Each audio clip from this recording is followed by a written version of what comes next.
Hi everybody, this is Johan Swart again.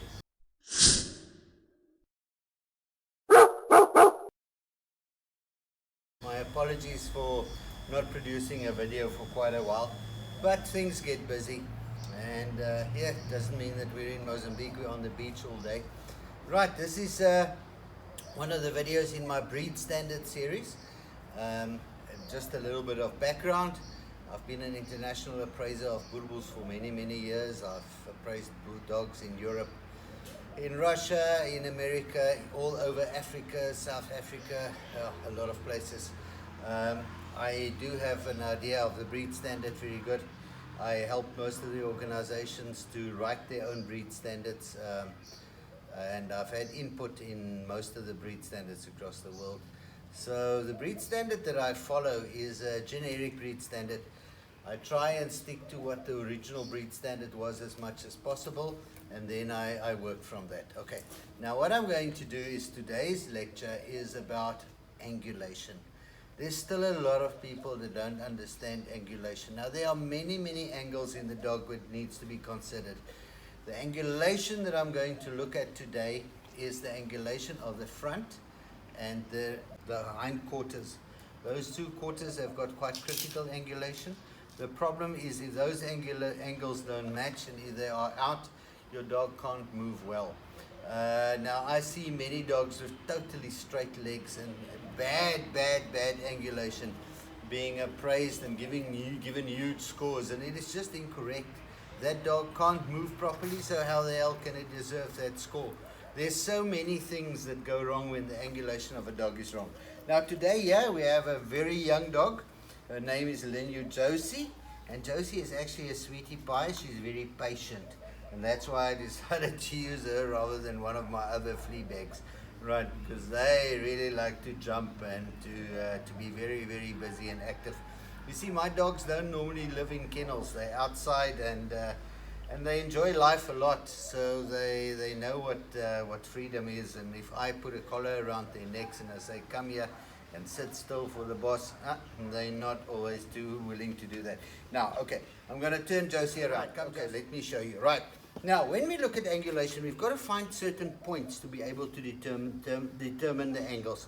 The first point that we've got to find is the top of the shoulder blade.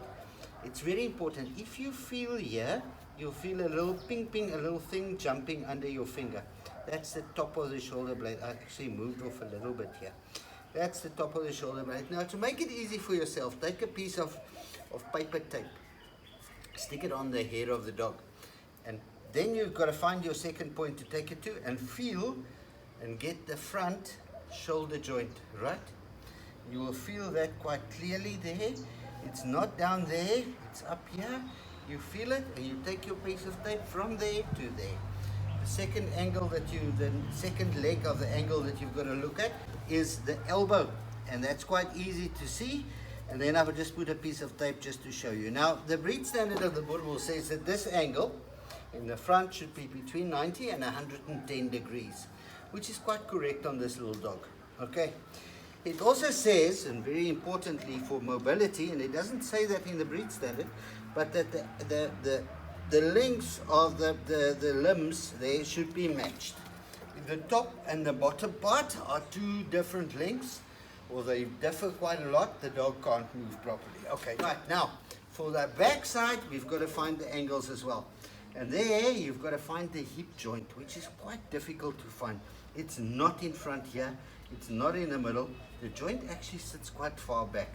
Now if you take your tape again from the hip joint to the knee joint, and you can feel that quite clearly, and then from the knee joint to the hock, you'll see that that angle is also between 90 and 110 degrees, which is quite good. And again, the length of the two limbs should be the same. Now another thing which is quite important, and which is critical on angulation, is that the angle that you have in front and the angle that you have at the back should be the same angle. If the dog has a different angle in front than at the back, the dog will bunny hop when it runs. In other words, it will run with its forelimbs and then bounce with the back legs to catch up. Okay, is your angulation matched? I think it is, right? This dog has quite a good matched angulation. She's now standing with a really roached back, just to show us that she doesn't like this tape on her. Okay, right, just, but come a little bit forward, let the people see nicely. Don't sit down, okay? Right, this is all, guys, part of the series that I'm planning on the breed standard, and eventually to get some certification out there for people who really understand the breed standard.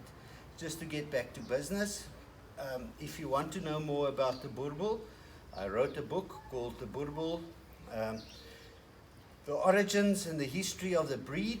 It's critical to understand that book, to read and to understand where the breed comes from. If you want to order the book, please send me an email. Don't send me messages on Facebook or whatever. Send me an email to boerboelbook@gmail.com. Very simple, boerboelbook@gmail.com.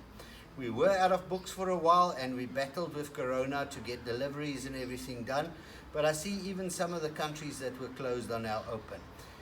The last thing that I want to ask you, I find a lot of people are watching my videos and not all of them subscribe to my channel. If you subscribe to my channel, you will be notified if there's a new video, right?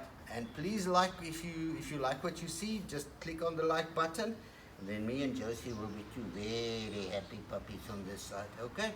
Right, thank you, Boerboel love from me, and speak to you soon.